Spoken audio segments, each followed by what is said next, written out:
It's Thursday, it's 12:15 and we're live in Westminster. A BBC investigation establishes that the Chancellor's online CV exaggerated the amount of time she spent at the Bank of England. Here's what she said in the past. I spent the best part of a decade as an economist at the Bank of England. I know the importance of financial and economic stability. Her CV has since been updated this morning. The BBC has also uncovered that there was an expenses investigation into Rachel Reeves during her time at Halifax Bank of Scotland. We'll get the latest from our investigations correspondent. Also today, the Prime Minister promised to get the economy growing. So how's that going? The people voted for major government reform, and that's what people are going to get. Elon Musk is taking an axe to US government spending. Do we need the same approach here? Fresh Russian attacks in Ukraine overnight, but President Trump opens talks with Vladimir Putin. What does it mean for Europe? There can be no negotiation about Ukraine without Ukraine, and Ukraine's voice must be at the heart of any talks. Joining me today, Labour MP Siobhan McDonough, Conservative MP Sarah Bull, Bloomberg's Alva Ray and Elliot Keck of the Taxpayers Alliance. This is Politics Live.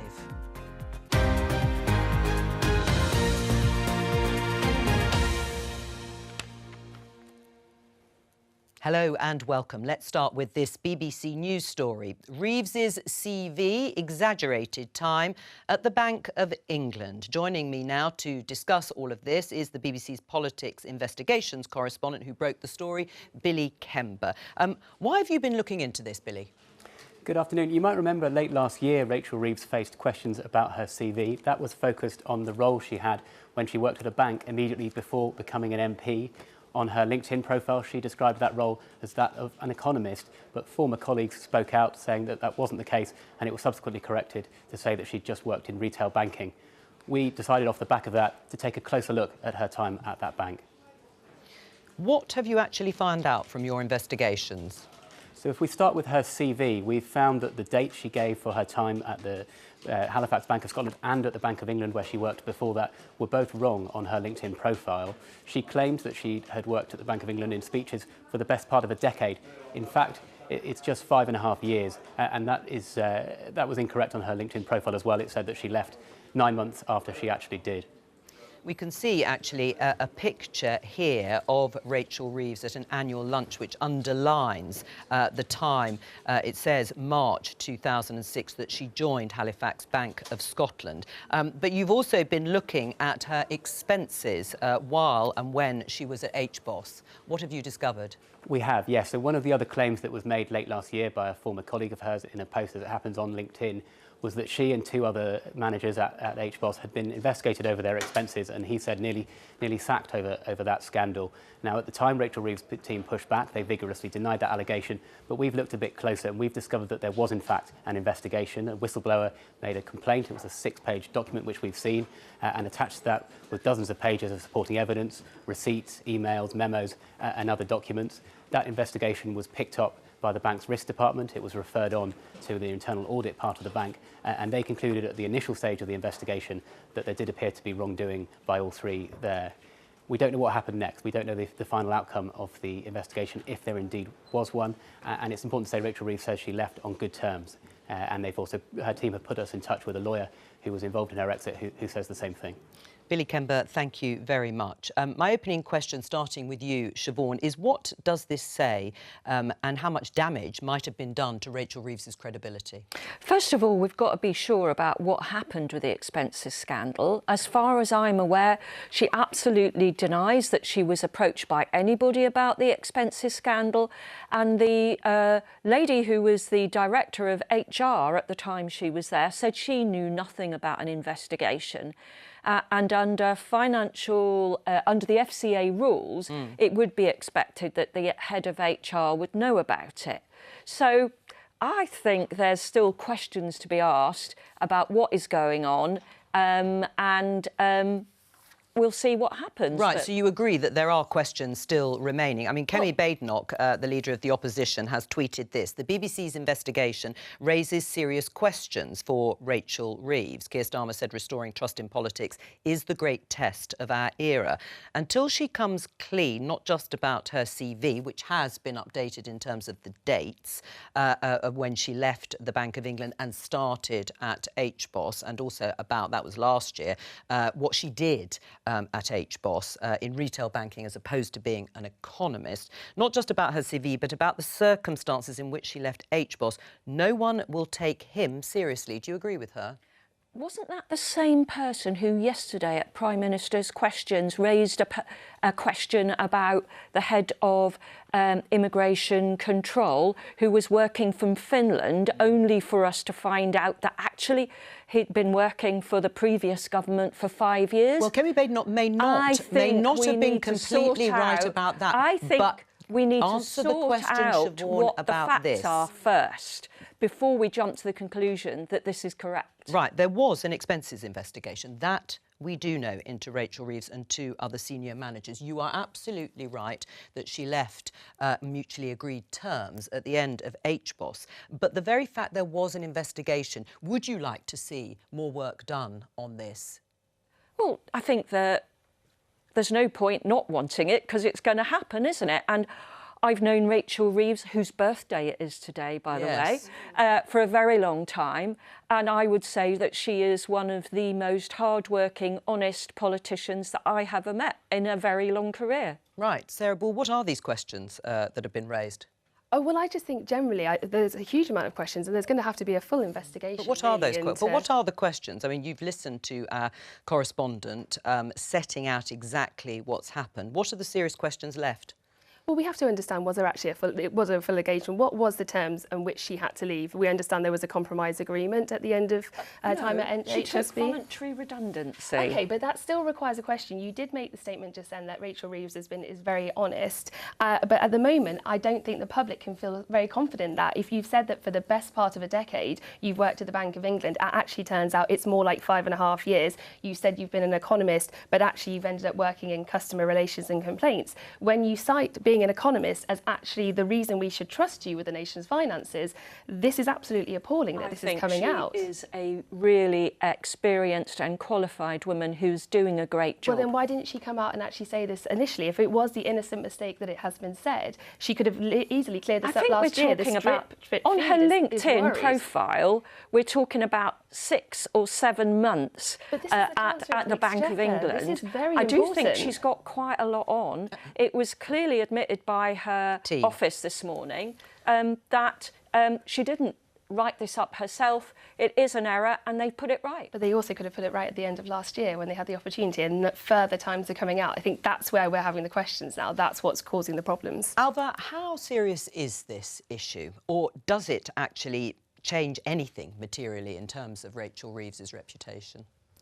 I mean, it's not good, is it? I mean, I guess it plays into a building picture that we've had of Rachel Reeves over the past 6 months or year. The one that we haven't mentioned yet is the plagiarism of her latest book. You know, it was reported that some quite substantial chunks of it had been lifted from Wikipedia. She had to apologise for that and she blamed that on a researcher.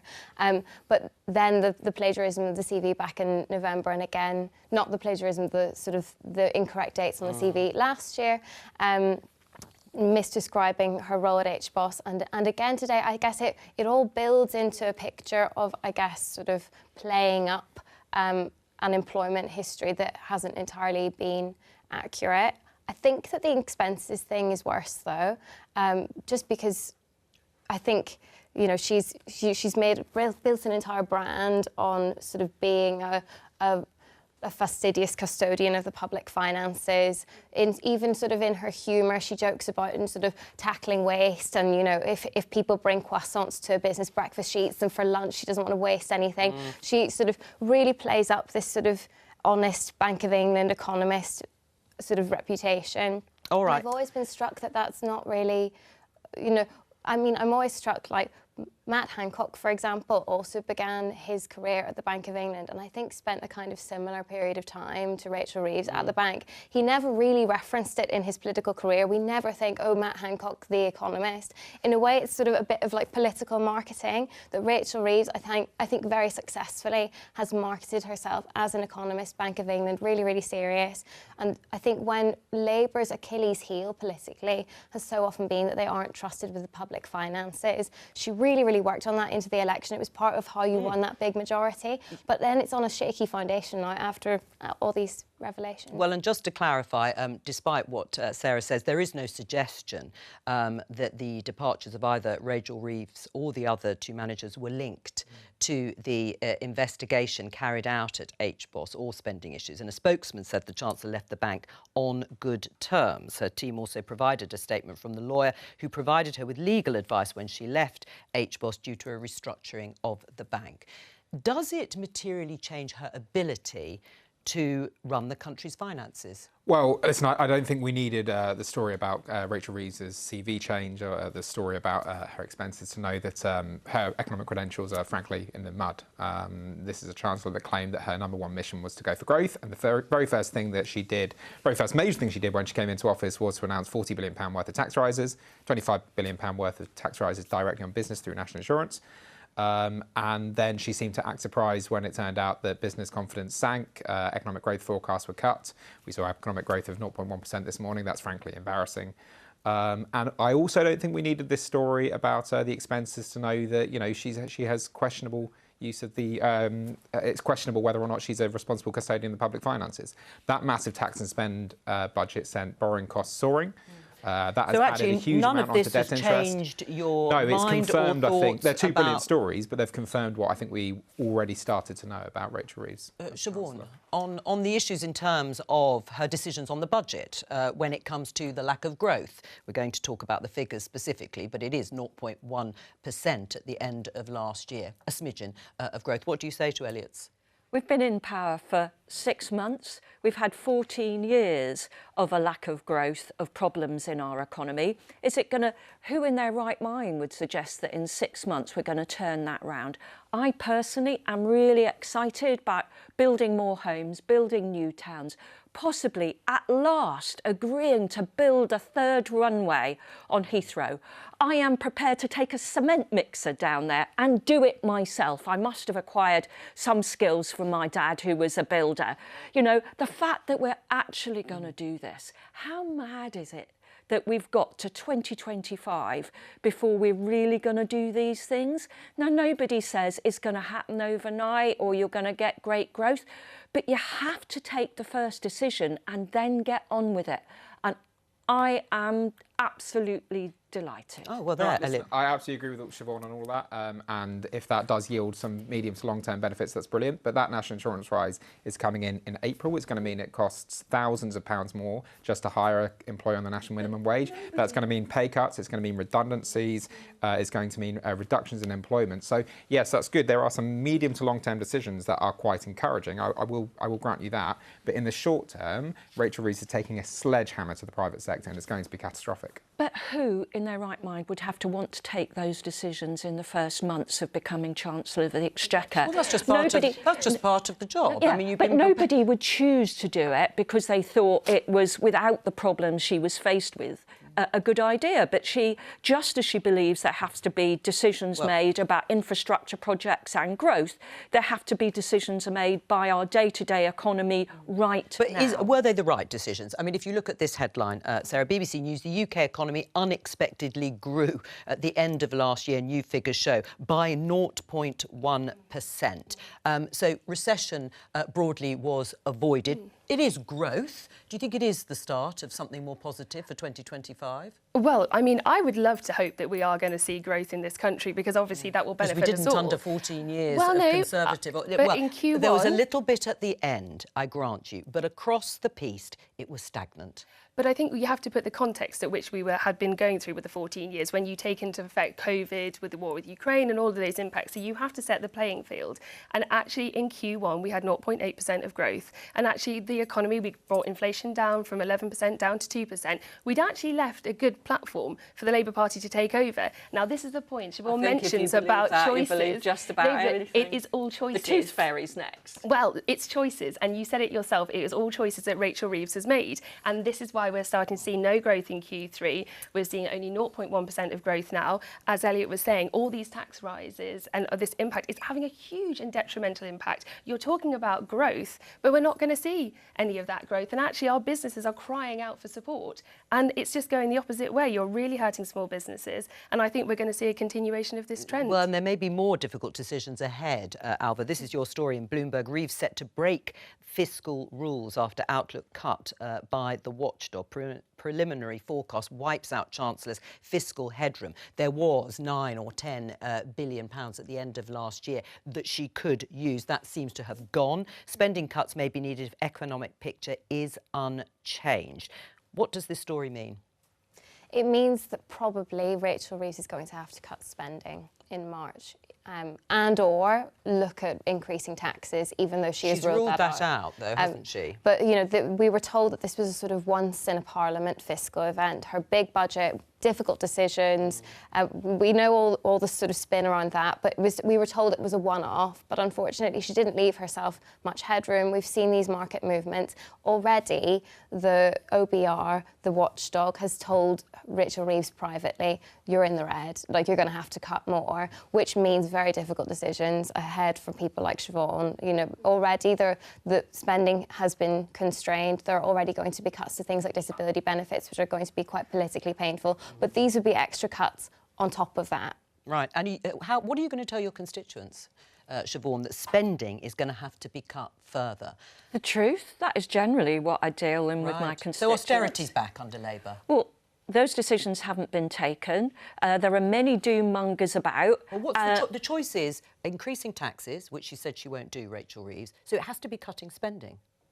But there are many people who say our economy is actually going to be out after America is being one of the best to be invested in the country. There are many good signs, and let's hope it's not going to be as bad.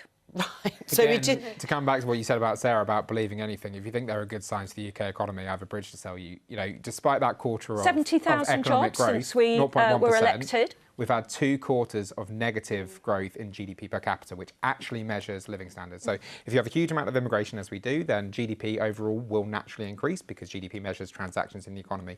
But GDP per capita, actual living standards that your constituents will feel, has fallen by 2 consecutive quarters, meaning they are, for your constituents, they are experiencing a personal recession under this government. But the point that you made earlier on... Well, answer that point, and then you can answer. This is part of the job, isn't it? You have to take the decisions that are in front of you and take on the difficult ones. Right. But why then taxes on business, on national insurance contributions, which seems to be killing the growth you want?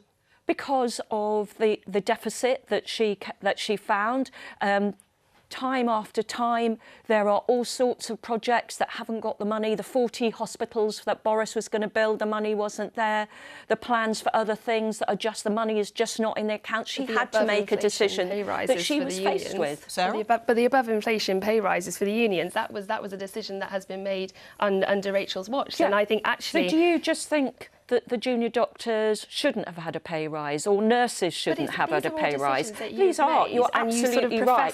These are choices we have to make. Yeah. So would you have made different choices? Do you think a Conservative government coming in would have made different choices on those pay on the pay review body? Well, we were going to look at the pay review. That was fine. There was always a discussion to be had about that. But I think the way that you've done it above inflation and the timing and the speed of which it has gone ahead has been one of the biggest problems. And then I feel like the government is sort of thrashing around for ideas. So my farmers, for example, in my constituency, all the changes to agricultural property relief and business property relief, it's absolutely devastating. And I just don't think the government is listening and realising what this is actually going to do. Well, let's just remind ourselves what Keir Starmer, the Prime Minister, said in December about his mission in government.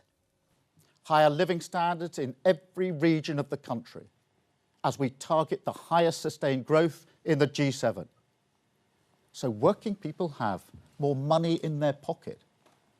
The burden of the cost of living crisis no longer intruding on the joy of their family life. He wants to be judged on delivering higher living standards. He's failing on his own metric. We've been elected 6 months ago. Come back to me at the end of 4 years and let's see, we can have that debate, can't we, about whether we've seen them or not. We can't then come back to you in the interim. You can come back to me any time you like. I mean, there's got to be a stage at which that mission that he has set out as Prime Minister, we are going to judge him and you on. The Institute for Fiscal Studies certainly said that the worst living standards in recent living memory were under the Conservatives in the last government. But they did say it's going to be the second worst under this government. Well, nobody would want that epitaph, would they? No, they won't want it, but at the moment it looks as if we're building blocks in place in order to make things better. And I believe that plans for growth and determination to achieve it will bring that about. Right. Or limiting burdens on businesses through not hiking national insurance on employers would be a good one as well. Yeah, but in the end, the government has to pay its bills, and the only money, and Mrs Thatcher famously said, there is no such thing as government money, there is only taxpayers' money. Mrs Thatcher would not have given an above-inflation pay rise to the public sector, which has productivity 8.5% below what it was 5 years ago. My mum was a nurse. She knew exactly what Mrs Thatcher did to her and her profession, and she never forgave till the day she died at 95 for the fact that she lost her job as a nurse in her early 60s down to Mrs Thatcher. Why farmers are going to ever forgive the Labour government for what they're doing. If we're going to absolutely destroy the family farm, they're never going to forget. They'll never get that back. We're not going to destroy the family farm. That's just a complete problem. Nonsense. It is. If other people pay inheritance tax, it's only reasonable that farmers face the same rules. But I think it's just, having reported that story, I think it's just worth underlining how privately and government people are really, really worried about the economy. And that's the first hint of it. Obviously, the OBR gives the government 5 of these private forecasts before the one that happens publicly, and it can change a little bit. But I think everyone is sort of living on a hope and a prayer in government that in the next few weeks there'll be enough private investment coming into the UK that it can just about change that picture. But I think that there is an acknowledgement from the government privately and even a little bit publicly now that the budget has put a big burden on business. Before I came here this morning, I was at a speech by Jonathan Reynolds, the business secretary, to business leaders. And I thought it was really interesting. There was a sort of apologetic tone to it, I would say, that, he listed all the things that they've done for business, but he said, in the budget, I understand we've asked a lot of you and we really appreciate it, because you're kind of asking business to pay for the NHS in a way with all these costs coming in April. And I think that Rachel Reeves, Jonathan Reynolds, they've all been a bit spooked by the business reaction to the budget, which is far worse than they were expecting, that plummeting business confidence.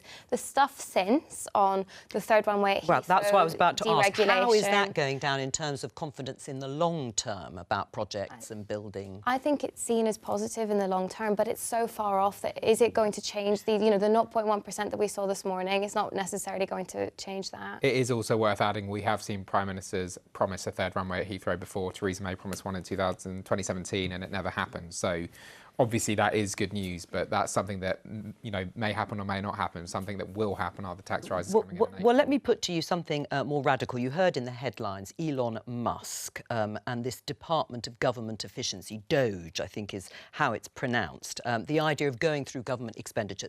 The US is very different to the UK. But let's have a listen to what Elon Musk said earlier this week about his role. And we've also got to address the deficit. So we've got a $2 trillion deficit. And if we don't do something about this deficit, the country's going bankrupt. I mean, it's really astounding that the interest payments alone on the national debt exceed the Defense Department budget, which is shocking because we spend a lot of money on defense. But if that just keeps going, we're essentially going to bankrupt the country. So what I really want to say is, it's not optional for us to reduce the federal expenses. It's essential. Do we need something like this? DOGE? Well, I mean, listen, the TPO have existed for 20 years and we like to think we've been doing some of those functions. We were a key reason behind why government became significantly more transparent under Cameron and published a lot more of its expenditure. We are seeing now other organisations and other groups pop up, which is nice because for a long time I think we possibly weren't a lone voice on government waste, but we did feel a little lonely. But I think government possibly waste is something that is talked about Yeah, ad that's right. infinitum by successive governments. I've sat here long enough to hear it time and again. And actually, there isn't an amount of government waste, it seems, that can be cut that would transform the economy. No, listen, absolutely. What it's about is making sure that we do not simply accept that large bureaucracies will inevitably waste money. They will inevitably waste money, of course they will, on things like, too much stationery, fine. But something like £100 million on a bat tunnel for HS2, right? That's £100 million that could have been spent on more hip operations, on, not going after family farms. And until we get serious on waste, talked about how much money we're spending on public services, talk about the tax burden is going to be more and more difficult. Right, let me just show you this graph. I think we can put it up on the screen about UK public spending. Oh, I'm being told we don't have it, but I'll give you the figures because I have got them here. Health, it's £221 billion. On welfare, it's £236 billion. And pensions, £125 billion. They are the biggest departments in terms of spending. What would you cut, Sarah? Well, I'm not here to make sort of policy announcements on that front, but I do think... principle, do you think there's that much to be cut from... I think there are definitely ways that you can find efficiencies in government. I think the state is bloating, and it has been, and I think we see announcements of different quangos every week. And actually, I think it's much more about making sure we're utilising the population is living longer, medical technique. We're getting much more expensive different medical techniques and advice, and so we do have to be pragmatic about it. So, yeah, I'm not here to make an announcement today, but I think there definitely are ways to find efficiencies. Siobhan? Well, in a huge bureaucracy like government, of course there are ways to save money. I suppose the question is how much, and it would be wrong to think that governments don't look at this all the time. When I was a local councillor, we spent months of every single year going line by line through budgets. So organisations do it. It's a question about whether we should do it better or there are more points. I mean, there are lots of think tanks, as Elliot says, who look at the budget and pinpoint things. If I ran the NHS, I would look at the supply chain. I mean, it does seem extraordinary how much money is spent on relatively cheap things that, if you get through the NHS catalogue, are 4, 5, 6 times as much. So I think there's always things to look at, and you should always keep an open mind. Is that the sort of thing you would look at? Sorry, and then Alva. Yeah, no, so I absolutely agree. I think, but alongside that waste, in order to make public sector more efficient, we do need to look at productivity, I'm afraid. It's 8.5% below what it was before the pandemic. The OBR has said if we can get that even, I think, to a 5% increase, we'd be looking at tens of billions of pounds of extra cash for public services or for tax cuts. So, it's about making sure we're focusing on waste and making sure we have an attitude where, every penny counts, but it's also making sure that the staff that we have in the public sector are performing to the best of their ability. I mean, the funny thing is that even though the rhetoric is quite different to the Elon Musk thing, the government is basically doing this at the moment, going through line by line public, because they're having this spending review. The first one in a long time. Rachel Reeves has said they're going line by line through everything the government spends money on and looking for savings. But I don't think it will be as easy as just sort of finding, wasted money on stationery or whatever. I think in reality, really since austerity, a lot of public spending has stood still, even if it's gone up a little bit. In real terms, lots of departments are still feeling the pinch. And I think, especially in the context of what we were just talking about very stagnant growth, unprotected departments, things like justice, things like the courts, are facing quite substantial cuts. And they've already had substantial cuts. And anyone who's gone It's not just about cutting, is it? It's also about doing things better in a better way and harnessing technology and artificial intelligence. And when you go into a hospital and you see all those paper records, and the nurse can barely carry... And the buildings that are crumbling. I mean, the complaints this morning from the NHS chief that actually capital expenditure still needs to go up. Oh, and when things get tight, then what you do is you make sure you get rid of all the computers, the laptops, the things that may make it easier and cheaper to provide a service. Well, let's have a look at this headline. Is this one way of going about it? BBC News, that's Liz Kendall there from DWP, the Department of Work and Pension Secretary. Some on benefits are taking the mickey, says Minister. Is that the sort of language you would use about people on benefits? I mean, I don't think she was making it about everybody, but yeah, we all know cases from our own neighbourhoods where we think, I'm not sure how that works. And you constantly have to make sure that every pound you spend is spent properly because people work hard to pay their taxes. Will that deliver the sort of savings they're hoping for?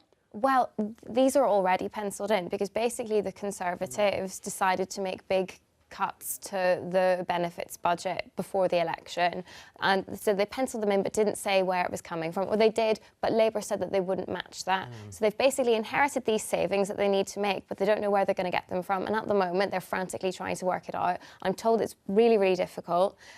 They're worried about the way it's going to land politically because they will be quite deep cuts. I mean, I think that there is a big problem since COVID. We haven't seen the return to work rate that most other economies have seen. So we have like long-term unemployment, long-term sickness, really quite high, and that's a massive benefits bill. Well, and interestingly, the IFS, again, the Institute for Fiscal Studies, said that the Conservative plans to cut welfare in the way they had set out in the campaign was, and I quote, not correctly, but I paraphrase, pie in the sky. It wasn't serious. Yeah, and listen, the problem with these headlines is that you often look at them and think it's just being done for political, rhetorical purposes in order to, win a few voters or preserve a certain support base. And it's about what the actual policy result is going to be from this. And, we know, for example, that DWP now lose about £10 billion in fraud and error on the benefit system. So this is, catastrophic amounts of money, and they expect that to actually rise as a result of an increased propensity for fraud in the population, DWP say in their accounts. And so, we need to make sure that those attitudes are stamped out very aggressively. But people are also just sicker, unfortunately. I mean, the NHS waiting lists are having a knock-on impact on the economy. If you're on a waiting list for an operation, you're probably unlikely to be able to work. So that's a problem. Mental health issues have kind of skyrocketed. And so I think that you actually have quite a complex picture where there are plenty of people who would like to be back in work, but are not really getting the support to do it because of the health infrastructure isn't really there for them. So I think, I speak to people in government about this, and they say that there isn't really a clear plan, that actually think tanks and, the people who would do research into this haven't really come up with a solution. There aren't really easy levers to pull to just help people back into the workforce, and it would probably actually require quite a bit of money to put the support around them.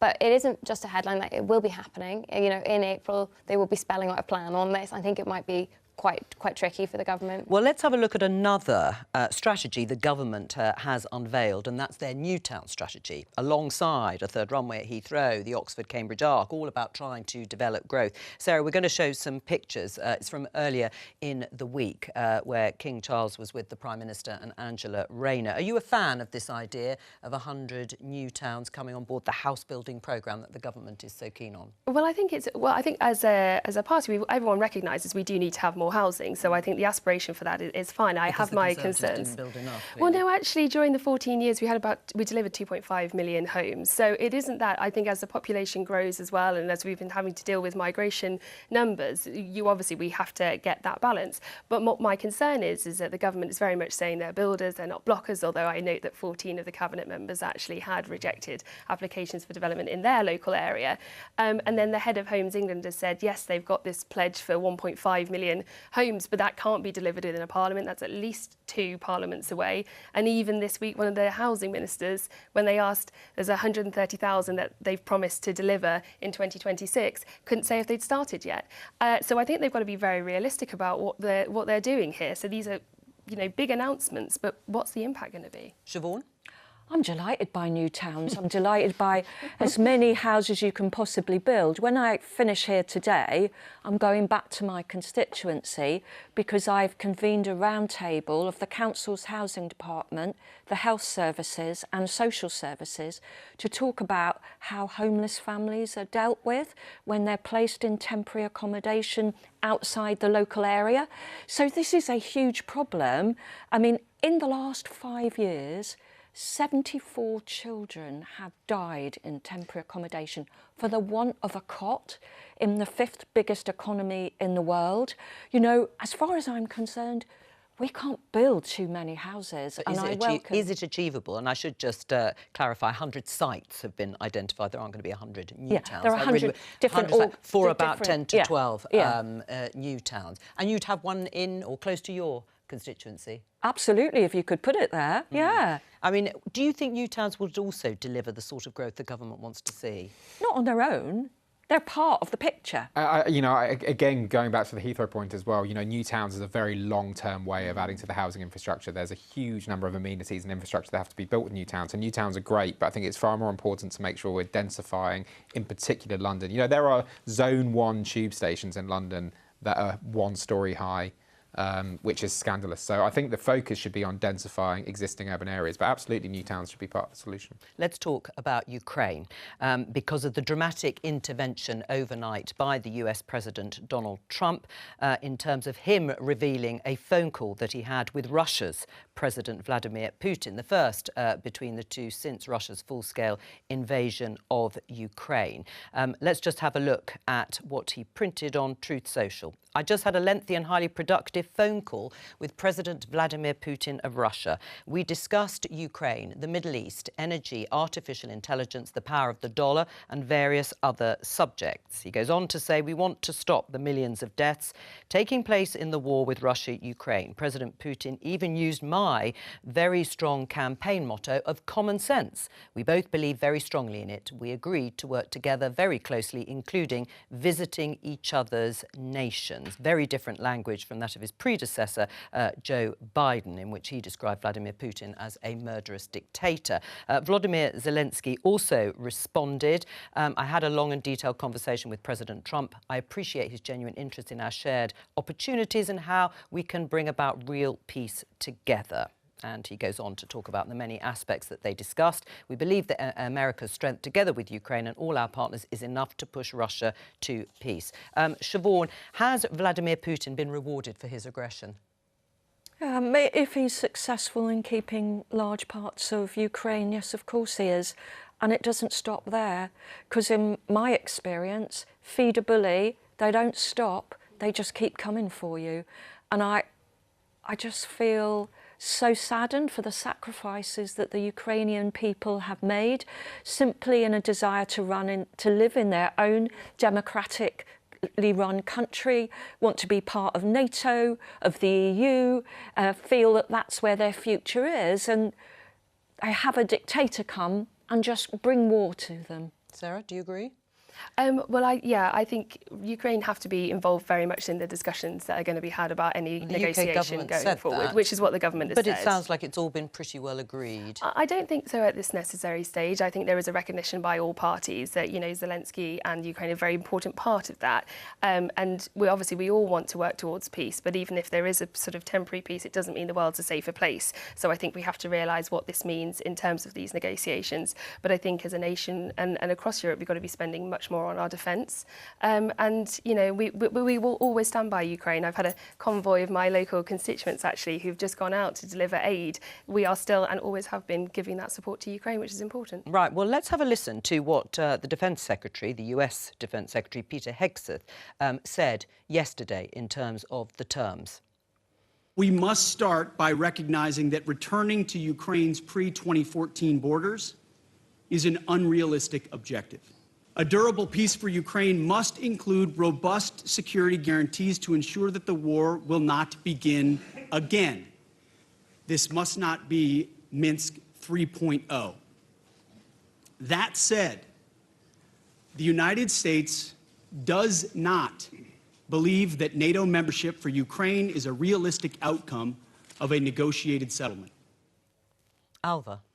So I gather that NATO membership for Ukraine was never seriously on the table in these negotiations, but to concede that straight off the bat strikes me as a very odd negotiating strategy when you're trying to secure the best outcome for Ukraine.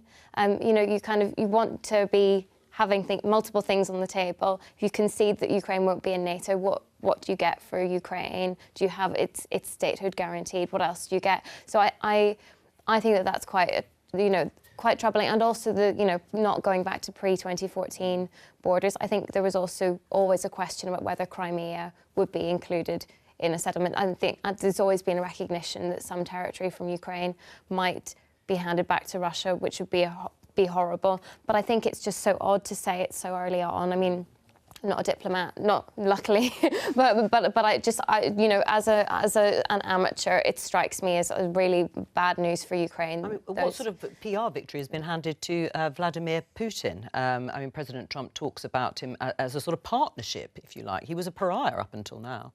Yeah, I mean, Donald Trump's attitude towards Putin has always been quite unusual. I mean, he can be so strong and fiery with many individuals, but the second it's about Putin, he seems to be fawning. But yeah, listen, I agree with Alva. I mean, Ukraine does not seem to have many bargaining chips, it would appear. You know, the front line is basically frozen. That front line is well inside their territory, and to give away two of their only bargaining chips that they have straight off the bat does seem to be unusual, and hopefully this is just rhetoric from the Trump administration, and when negotiations actually happen, they'll firmly be on the table. I mean, do you think that is going to happen? I mean, what should the UK government be saying now, apart from what John Healey has already said, which is Ukraine have to be part of any talks or future about their country? Should they just say, you're wrong, President Trump, about this? Well, I suppose that just depends on your view of the tactics with Trump.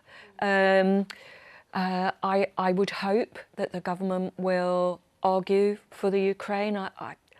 Their fight has been so admirable, and it gives you such faith in democracy and liberal government.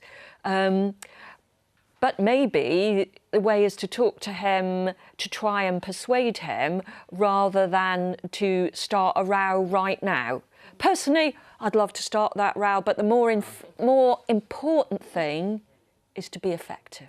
Right, and is it being effective by spending more on defence? I mean, Sarah said we should. You've committed the Conservatives to 2.5% relatively recently. You've committed to it, but without a timescale. I mean, this is in the Financial Times. Starmer summons UK defence chiefs in tussle over spending. Trump is pushing European governments to commit much higher funding to armed forces. Why shouldn't the UK and the rest of Europe pay more? I think it's inevitable that we will have to. I think we live in a very uncertain world. I think it's getting to that point that is always problematic. I think very few people argue about the aspiration. Yeah, but it might be more than the 2.5% that the Conservatives are committed to. Well, I think we'll have to see as time goes on. I mean, obviously, we are higher than the NATO, which is like 2%, which is what most of the countries are giving. And I think actually some of those aren't meeting those 2% commitments, which is what Trump was always historically saying, that America brought a lot. So we've always exceeded that. But I think the world is a very dangerous place. And actually, there's a lot when we look at our UK defence strategy as well that we need to be looking at. And that's not just in terms of the planes and the equipment that we have, but also what we're doing for the infrastructure, for the personnel. So I think actually this is exactly the right thing to be doing. I don't know if anybody noticed it, you know, when Elon Musk was saying about how much the government, American government, and we spend a lot of money on defence, and if we carry on doing that, we're going to go bust. You know, defence in America has been a department that could spend what it's likes and under Democratic and Republican presidents, and nobody would challenge. So it's all about whether America's withdrawing from the world, which is to all our detriment. Right, and because they spend an awful lot, I mean, over 100 billion on Ukraine in terms of aid. What would that mean for Europe if they did withdraw some or half of that money? Well, I think I gather from colleagues and from some of the coverage that it would be very, very difficult for the EU to properly defend Ukraine in a sort of peace settlement situation without support from the US, that we are sort of dependent on their cooperation in this. But I think it comes back actually to what we were saying before about the type books and that very difficult fiscal picture for Rachel Reeves, because during the election campaign, the Conservatives had this 2.5% target of spending on defence, and Labour kind of carefully said that they would outline a path to getting there without really spelling out the time frame on that. And we're still in this position where it's, as Siobhan called it, an aspiration to get to 2.5% of GDP on defence spending. But it's really hard to see where you get the money from on that. Well, where would you cut to get more in defence? Well, I think this is the problem. In order to increase defence spending, there should be a long-term project, and it is one the Conservatives failed on. You can't go from 2% to 2.5% overnight. It's such a big increase, and you're going to have a huge amount wasted. Thank you to all of my guests for joining me today. There is no Politics Live next week because it is the half-term recess, but I will be back on Monday, the 24th of February, with more Politics Live at 12:15 here on BBC Two and the iPlayer.